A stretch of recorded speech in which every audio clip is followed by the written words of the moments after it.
Ya kalau misalnya tidak, penuntutan itu gugur kalau memang terdakwanya sudah meninggal dunia. Artinya kita tidak akan melihat lagi bahwa di dalam proses ini untuk kasus pelecehan seksualnya itu akan dibawa proses persidangannya ke ranah hukum. Ya, tapi kalau memang sebagai perempuan, sebagai korban itu memang ada perlakuan yang khusus seperti yang tadi saya katakan, karena itu tidak bisa berdiri sendiri, dia juga harus ada rumah aman, harus juga bagaimana psikologis dari si perempuan ini ketika dia akan menyatakan ya pernyataannya itu baik di kepolisian, baik di kejaksaan maupun juga di pengadilan, ini juga dipersiapkan oleh pemerintah.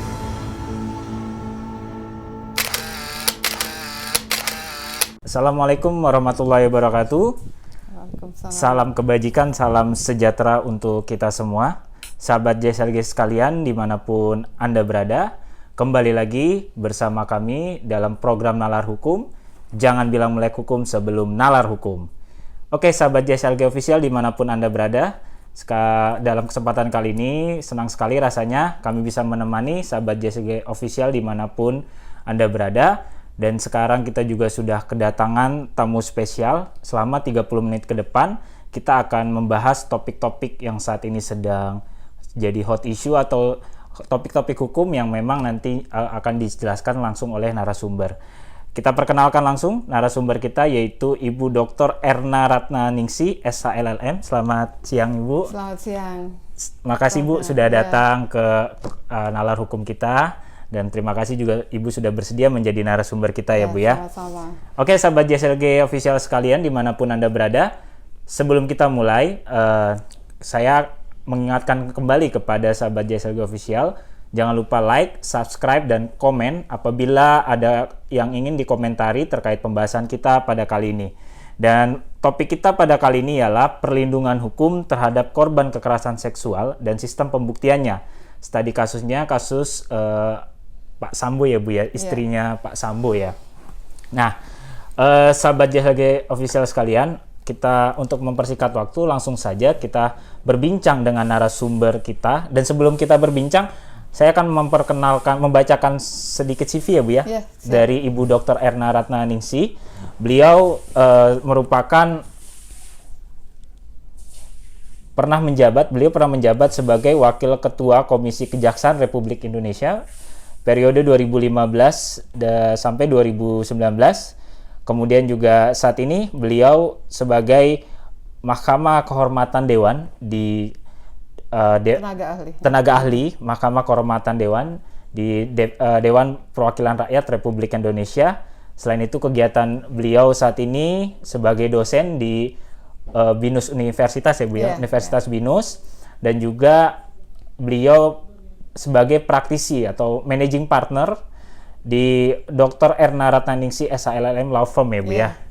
Nah, itu mungkin sekilas mengenai CV beliau, sahabat JSLG Official. Dan terkait dengan topik ini nanti kita bedah. Kebetulan juga beliau kan sebagai kacamata dari praktisi juga nanti akan disampaikan oleh beliau. Bu Erna, apa kabar Bu Erna? Baik, sehat-sehat. Ya Bu, di tengah kesibukan Ibu, terima kasih sekali lagi Bu sudah menyempatkan waktunya untuk hadir pada Nalar Hukum kita kali ini Bu ya. Topik kita pada kali ini kan kita akan ada sedikit premis ya Bu, ada beberapa premis. Yang pertama tentang kekerasan seksual, apakah memang benar ada Bu di dalam kasus pembunuhan Brigadir J, kemudian perlindungan hukum terhadap korban kekerasan seksual. Dalam hal ini mungkin dari kacamata Ibu di dalam kasus istrinya Pak Sambo, dan bagaimana sistem pembuktiannya dalam kerangka hukum di Indonesia. Mungkin topik pertanyaan yang pertama ya Bu yang akan kita sampaikan ialah apakah emang benar ada kekerasan seksual Bu dalam kasus pembunuhan Brigadir J Bu? Bisa dijelaskan ke pemirsa Bu? Ya. Memang kasus pembunuhan ya Brigadir J ini menjadi kasus yang menarik ya perhatian publik, karena memang melibatkan banyak sekali tersangka dan juga di awal sudah dirancang skenario ya, dan juga Mabes Polri sudah menetapkan ya 5 orang tersangka. Nah, berkaitan dengan hal ini, merujuk pada pertanyaan, apakah memang benar terjadinya tindak pidana pelecehan seksual? Nah, kita memang dalam hal ini hanya bisa menduga-duga karena ada atau tidaknya tentu saja harus ada proses pembuktian ya di persidangan dengan 2 alat bukti yang cukup. Namun kembali lagi ya, karena ini sudah didesain dari awal bahwa ini adalah ada pelecehan seksual, kemudian juga Ibu PC beserta kuasa hukumnya ya sudah mendampingi untuk membuat 2 laporan polisi berkaitan dengan adanya dugaan pelecehan seksual. Kemudian juga dari pihak kepolisian dalam hal ini sudah mengeluarkan ya bahwa untuk perkara pelecehan seksual ini dihentikan penyidikannya. Nah, berkaitan dengan penghentian penyidikan ini ya, karena memang kita bisa melihat bahwa apakah bisa ya seseorang yang sudah meninggal dunia itu bisa dijadikan tersangka. Nah, kalau di dalam pasal 109 KUHP memang tidak diatur secara detail ya, secara implisit bahwa seseorang yang meninggal dunia itu tidak bisa dijadikan tersangka. Tapi memang diatur dalam hal ini kepolisian bisa menghentikan proses penyidikan ya jika memang peristiwanya itu tidak ada, kemudian tidak cukup bukti dan juga bisa tidak dilanjutkan demi hukum. Dan memang sedari awal saya melihat bahwa ini tidak mungkin ya untuk suatu kasus pelecehan seksual ini dengan seorang tersangka yang sudah meninggal dunia ini nanti sampai proses di persidangan, karena pasal 77 dari Kitab Undang-Undang Hukum Pidana itu juga menyebutkan bahwa ya kalau misalnya tidak, penuntutan itu gugur kalau memang terdakwanya sudah meninggal dunia. Artinya kita tidak akan melihat lagi bahwa di dalam proses ini untuk kasus pelecehan seksualnya itu akan dibawa proses persidangannya ke ranah hukum. Namun dalam hal ini untuk tersangka yang 5 orang ini dengan tindak pidana pembunuhan, nah kita nanti bisa melihat apakah memang benar ada tindak kekerasan seksual yang awalnya katanya terjadi di rumah di Jakarta, kemudian tiba-tiba sekarang alibinya berubah ke Magelang ya. Dan memang sebagai tersangka itu kita tidak bisa ya, seseorang sebagai tersangka itu memang memiliki hak ingkar, artinya dia bisa tidak menyatakan apa yang sebenarnya terjadi. Oke, Bu Erna, ini kan kita sepakat nih ya bahwa kasus kekerasan seksual di Indonesia ini memang mulai meningkat ya Bu ya. Tentunya juga hal ini dibarengi dengan adanya undang-undang TPKS juga Bu ya. Dan dalam perspektif perlindungan hukum korban terhadap korban kekerasan seksual, ini kan banyak publik yang menilai bahwasanya kasus dari Brigadir J atau Pak Sambo ini kekerasan seksual itu rekayasa Bu. Dan kemudian juga di satu sisi istrinya Pak Sambo itu juga terlibat gitu dalam pembunuhan Brigadir J, dibarengi dengan penetapan tersangka ke beliau. Nah, apakah misalkan nih Bu ya, memang terjadi misalkan Brigadir J terbukti walaupun sudah almarhum ya, sudah meninggal, ada proses kekerasan seksual di dalamnya, kemudian terhadap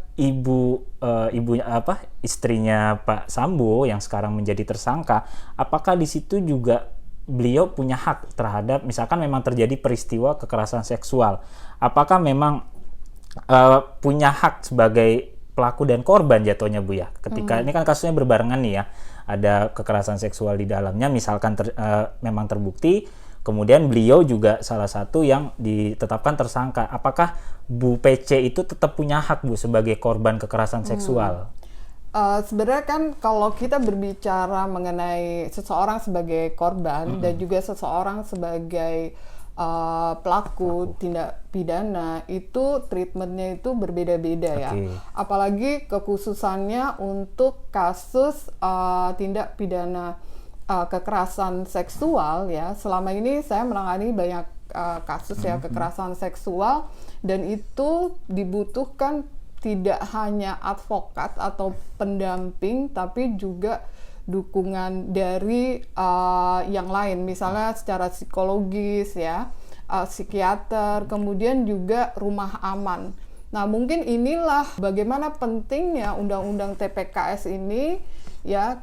Saya melihat bahwa jangan sampai undang-undang TPKS yang memberikan perlindungan untuk perempuan korban kekerasan dengan memberikan banyak hak-hak ya yang harus dilindungi, termasuk mungkin untuk rehabilitasi, untuk kesehatan, untuk dia juga diberikan rumah aman, untuk juga dibuatkan ketika proses pemeriksaan di persidangan itu juga dia tidak perlu hadir di depan persidangan berhadapan langsung dengan si terdakwa. Jangan sampai ini dijadikan sebuah alat ya, bahwa oleh pihak-pihak bahwa ini akan memperlambat atau melambatkan proses hukum yang ada gitu ya, mengaburkan fakta tindak pidana yang terjadi itu sebenarnya itu apa. Tapi pada intinya terlepas dari itu, karena memang masing-masing memiliki hak yang berbeda. Tapi di dalam KUHP juga Ibu PC ini harus ya diperlakukan ya sebagai orang yang perempuan yang berhadapan dengan hukum. Sehingga juga dia harus diberikan hak-haknya untuk didampingi oleh pengacara misalkan, ya untuk juga dia bisa memberikan keterangan ya tanpa adanya paksaan. Jadi ada juga hak-hak yang diberikan sebagai perempuan yang berhadapan dengan hukum. Ya, tapi kalau memang sebagai perempuan, sebagai korban itu memang ada perlakuan yang khusus seperti yang tadi saya katakan, karena itu tidak bisa berdiri sendiri. Dia juga harus ada rumah aman, harus juga bagaimana psikologis dari si perempuan ini ketika dia akan menyatakan ya pernyataannya itu baik di kepolisian, baik di kejaksaan maupun juga di pengadilan, ini juga dipersiapkan oleh pendamping. Oke, berarti walaupun Ibu VC sudah ditetapkan sebagai tersangka, tetap tidak menggugurkan hak-hak beliau ya Bu ya, betul. Sebagai warga negara perempuan dan warga negara. Oke. Menurut Bu Erna, bagaimana sih sistem atau mekanisme pembuktian Bu dalam kasus kekerasan seksual itu sendiri? Apakah memang sistem pembuktian ini masih sulit Bu diterapkan di dalam undang-undang ya atau aturan-aturan di negara ini, khususnya di dalam undang-undang TPKS yang terbaru ini? Apakah memang mekanisme sistem pembuktian itu memang sulit Bu selama ini Bu? Selama ini memang untuk sistem pembuktian ya, untuk kasus-kasus kekerasan terhadap perempuan ya, itu memang sulit untuk dibuktikan. Karena secara umum ya, secara general ya, itu pengaturan yang ada di dalam KUHP itu pembuktiannya itu harus ada 2 alat bukti yang cukup. Sementara dalam hal ini ketika seseorang dilecehkan itu seringkali tidak ada saksi misalnya. Nah, di dalam undang-undang TPKS ya, dan juga undang-undang lainnya yang mungkin undang-undang KDRT, undang-undang perdagangan orang yang sudah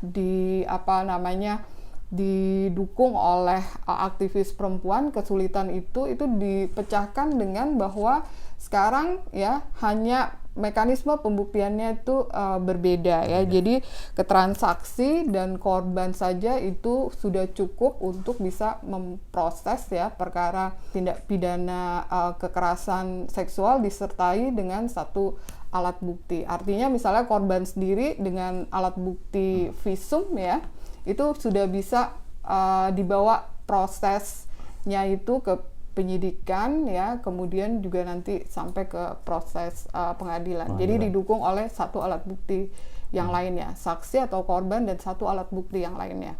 Oke. Ya, dan juga alat bukti itu dikembangkan ya, tidak hanya yang ada di dalam KUHP ya. Seperti yang kita tahu itu kan ada yang namanya keterangan saksi, kemudian juga ahli, kemudian juga bukti surat ya. Betul. Kemudian juga petunjuk dan juga keterangan terdakwa. Nah, di dalam Undang-Undang TPKS yang baru itu juga ditambah bukti-bukti yang lainnya ya, secara elektronik itu sudah bisa untuk mungkin yang tadi ya WhatsApp itu bisa, atau video CCTV itu bisa dijadikan sebagai salah satu alat bukti yang diakui di dalam Undang-Undang TPKS. Oke. Bu Erna sebagai praktisi juga yang mungkin konsen dalam salah satunya terhadap persoalan isu-isu kekerasan seksual dan isu-isu perempuan, Ibu memandangnya bagaimana sih aturan hukum yang ada saat ini, baik Undang-Undang TPKS ataupun turunan di bawahnya ini, apakah menurut Ibu memang aturan yang ada untuk perlindungan terhadap korban kekerasan seksual ini memang sudah mumpuni, Bu? Atau apakah masih ada ruang terhadap para pelaku atau predator seksual ini, Bu? Iya, kalau kita lihat ya, sebenarnya Undang-Undang TPKS yang 2022 ini itu disahkan, ini memang adalah sebuah undang-undang yang secara konsep dan isi pengaturan yang ada di dalamnya itu adalah menjawab pada kesulitan-kesulitan yang dialami perempuan ketika dia akan melaporkan. Ya, perempuan seringkali dia tidak bisa untuk speak up ya, speak up. Dan itu terjadi tidak hanya yang mungkin maksudnya level dari pengetahuannya mungkin rendah ya, tapi sampai yang tinggi yang bergerak mungkin profesor juga itu mengalami kesulitan untuk speak up. Karena apa? Karena memang banyak sekali hal-hal yang harus dipertimbangkan. Yang ingin saya katakan adalah efektivitas dari undang-undang ini tidak hanya kita bisa melihatnya dari satu bahwa konten atau undang-undangnya baik, tapi juga kita melihat apakah culture ya yang tadi saya sebutkan, budaya dari masyarakat itu yang bisa mendorong bahwa korban ini tidak diviktimisasi ya, karena biasa yang terjadi seperti itu ya, ketika dia masuk ke kepolisian ditanya hal-hal lagi. Nah, sebenarnya juga untuk pendamping ya, untuk pendamping itu juga dia harus memahami ya psikologis korban, dan juga sebenarnya memang tidak bisa setiap tingkat proses pemeriksaan itu si korban harus menceritakan ya.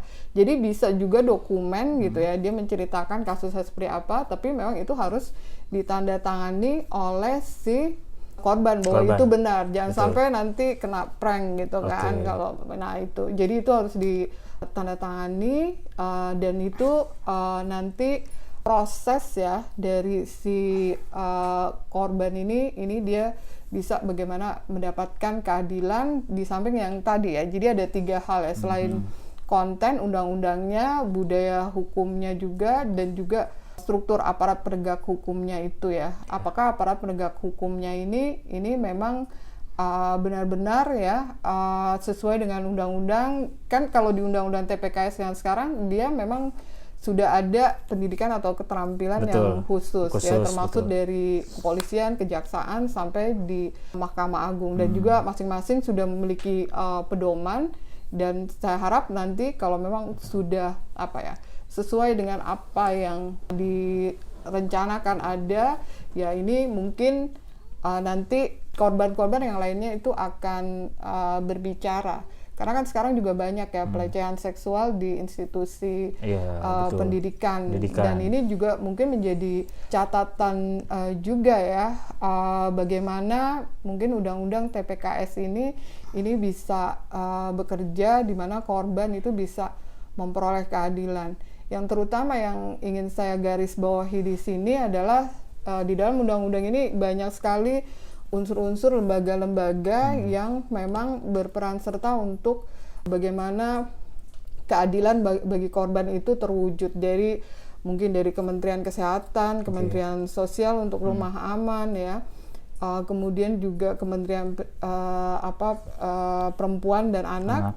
Nah ini harus ada koordinasi yang bagus di antara lembaga-lembaga negara yang ada ya, di antara mereka sendiri dan juga tentu saja masyarakat ya, khususnya misalnya NGO yang memang bergerak di bidang advokasi untuk keadilan bagi perempuan. Jadi yang penting itu kerangka hukumnya udah ada, bagaimana koordinasi dan juga pendanaannya sehingga itu memang fokus keadilan bagi korban itu bisa diwujudkan. Oke.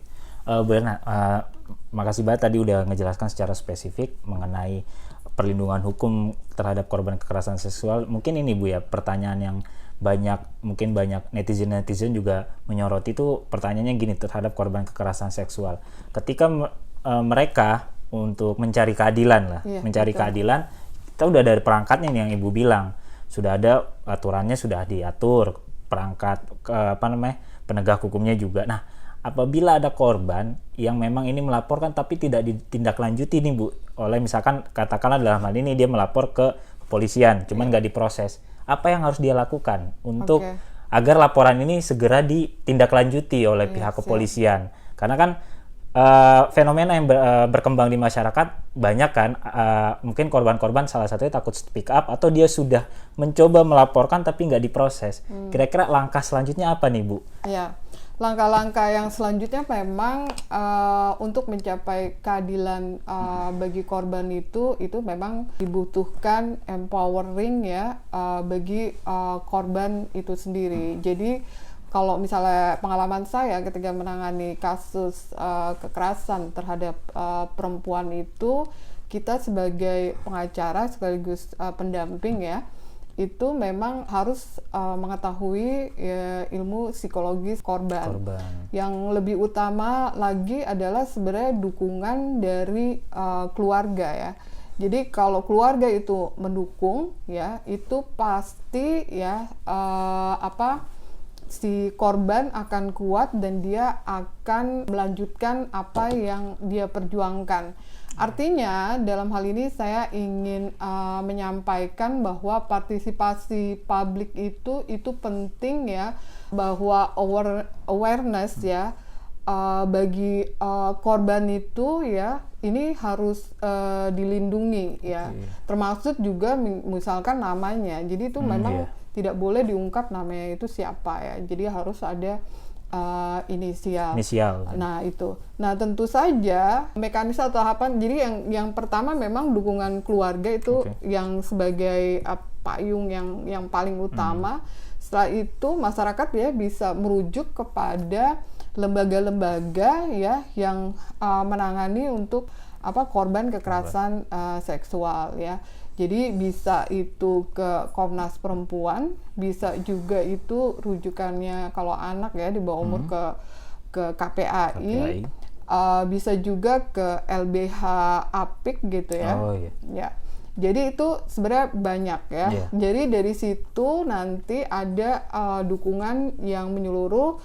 Nah, ketika itu tadi ya pertanyaan tidak dilanjutkan oleh aparat penegak hukum, tentu saja bisa juga melaporkan ini dalam tingkatan mana nih si lembaga negara ini tidak melaksanakan tugas dan kewajibannya.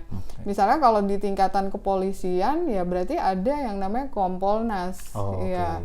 Jadi bisa lapor ke Kompolnas. Kalau itu tidak dilanjutkan di tingkatan yang tadi ya, masalah pada penegak hukumnya, kejaksaan, ya bisa laporkan ke Komisi Kejaksaan, termasuk juga ke Mahkamah Agung. Dan kita bisa merujuk pada aturan-aturan ya yang ada masing-masing lembaga negara ini, karena mereka sudah memiliki aturan yang khusus untuk penanganan kasus perempuan yang berhadapan dengan hukum. Jadi itu udah ada. Jadi itu ya yang harus. Dan juga saya ingin menyampaikan di sini bahwa di dalam Undang-Undang TPKS ini kalau dulu ya ketika kita dampingi itu biasanya yang harus dampingi adalah pengacara ya.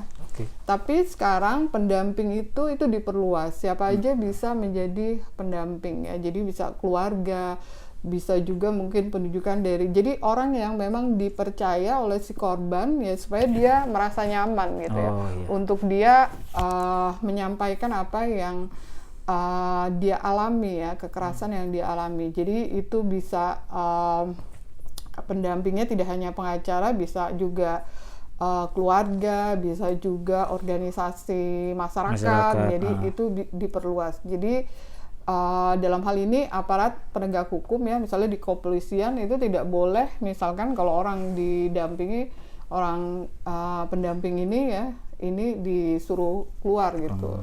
Karena kan memang posisinya kalau korban ya dalam konteks yang tindak pidana umum itu sudah diwakili oleh negara ya. Tapi kalau untuk kasus-kasus kekerasan terhadap perempuan itu memang tugasnya advokat itu ya itu hanyalah mendampingi, atau tugas psikiater ya dia mendampingi secara psikologis dari si korban itu sendiri. Oke.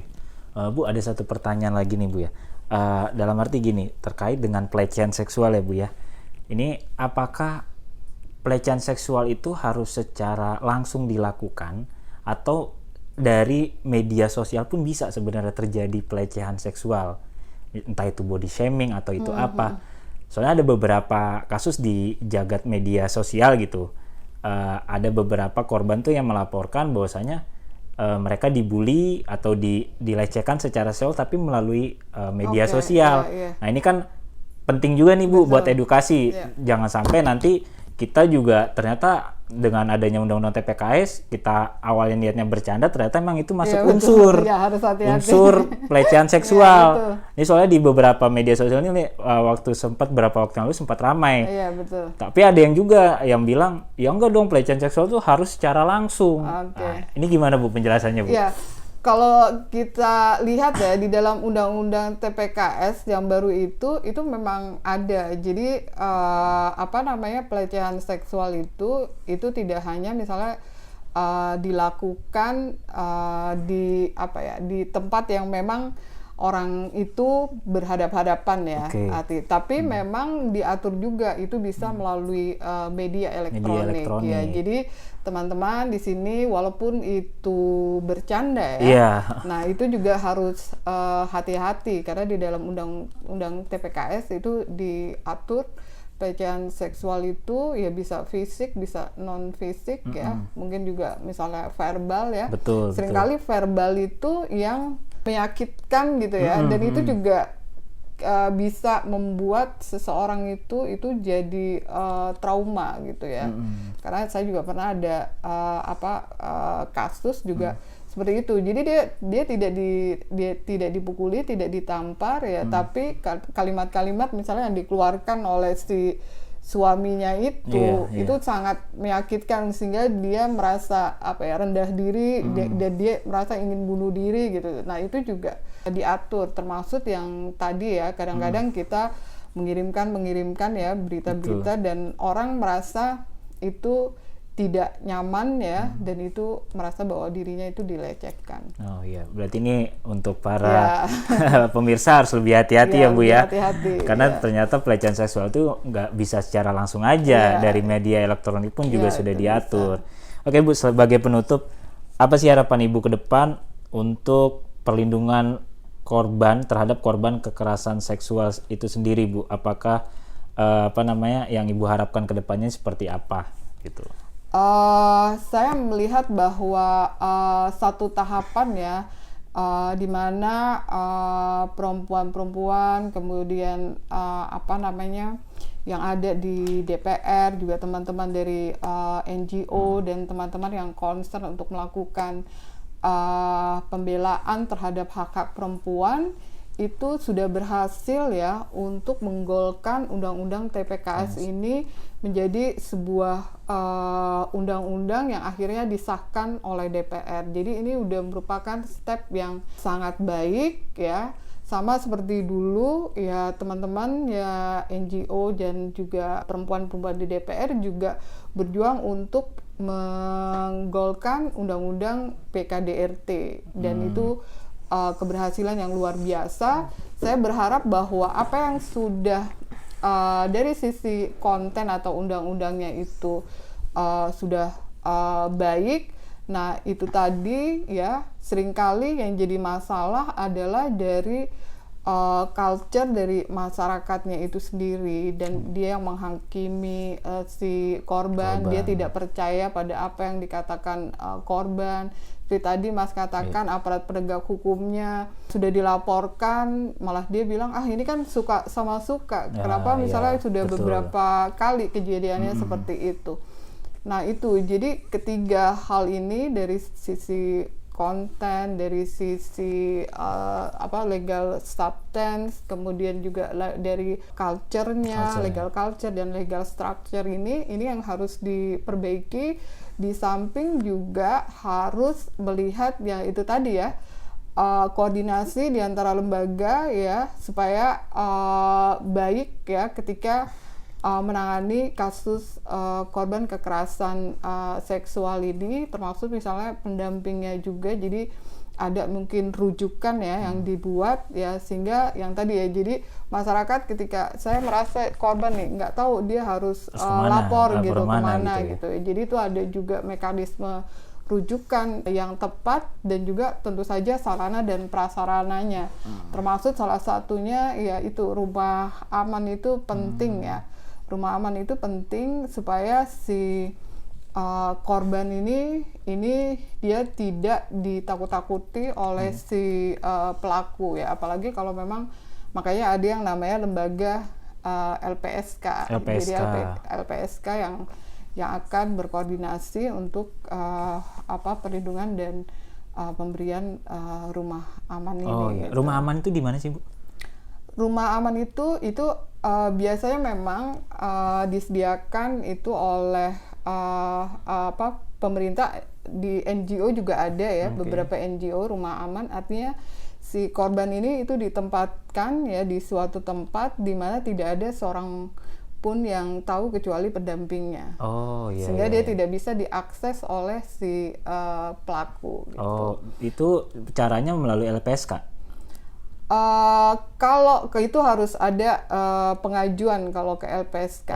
Pengajuan. Pengajuan. Seperti yang disampaikan kan, Ibu PC juga mengajukan perlindungan ya kepada LPSK, namun itu tidak diterima oleh LPSK. Berarti kalaupun nantinya ada korban, dia merasa ada intimidasi dari pelaku, itu bisa mengajukan untuk mengajukan untuk perlindungan rumah aman itu. Nah, itu tentu saja nanti LPSK dengan segala perangkatnya dia akan melakukan penilaian ya terkait dengan perlindungan terhadap saksi dan korban ini. Ya, apakah nanti ada surat perjanjian yang dibuat nanti di bersangkutan ditempatkan di mana. Saya beberapa kali juga mengajukan permohonan perlindungan untuk saksi dan korban di LPSK. Bu, terakhir Bu, ada pesan yang ingin disampaikan Bu ke pemirsa atau sahabat JSLG Official sekalian? Hal-hal yang ingin saya sampaikan adalah bahwa memang untuk kasus-kasus ya kekerasan seksual ini adalah kasus yang unik, yang memiliki penanganan yang khusus ya. Sehingga ketika kita misalnya menjadi seorang pengacara atau pendamping, itu juga harus memahami bagaimana psikologis dari korban, dan juga buat mungkin ya masyarakat luas ya, ketika ada seseorang yang mungkin menyatakan bahwa dirinya itu sebagai korban, dia harus dipercaya gitu ya, harus dipercaya, harus didukung untuk memproses secara hukum, karena tanpa ada dukungan pasti akan ada lagi korban gitu ya.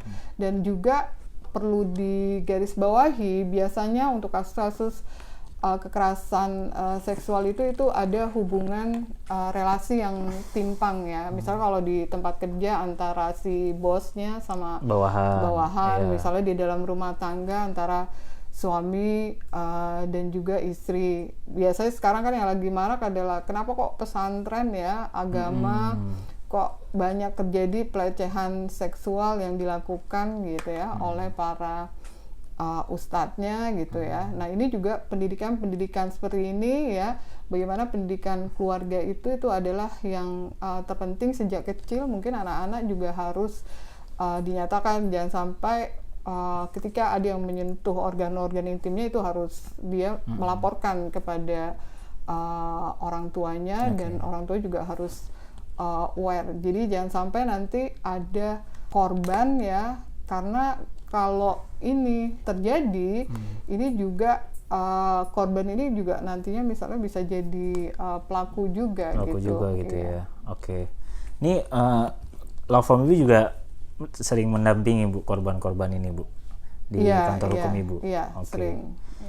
Oke, Bu Erna, terima kasih banyak Bu sama-sama. atas waktunya Bu dan kesempatannya yang atas Ibu sudah bersedia hadir pada kesempatan hari ini. Oke, sahabat JSG Official, kita tadi sudah mengupas tuntas terkait dengan perlindungan hukum terhadap korban kekerasan seksual, dan tentunya tadi banyak yang sudah disampaikan oleh Bu Erna Ratnaningsih terkait dengan apa sih yang harus dilakukan korban. Terus kita juga sebagai masyarakat harus lebih aware ya Bu ya, terhadap kasus-kasus kekerasan seksual, dan juga kita harus lebih berhati-hati nih pemirsa, jangan sampai kita awalnya niatnya bercanda ternyata itu masuk konteks kategori kekerasan atau pelecehan seksual melalui media. Iya.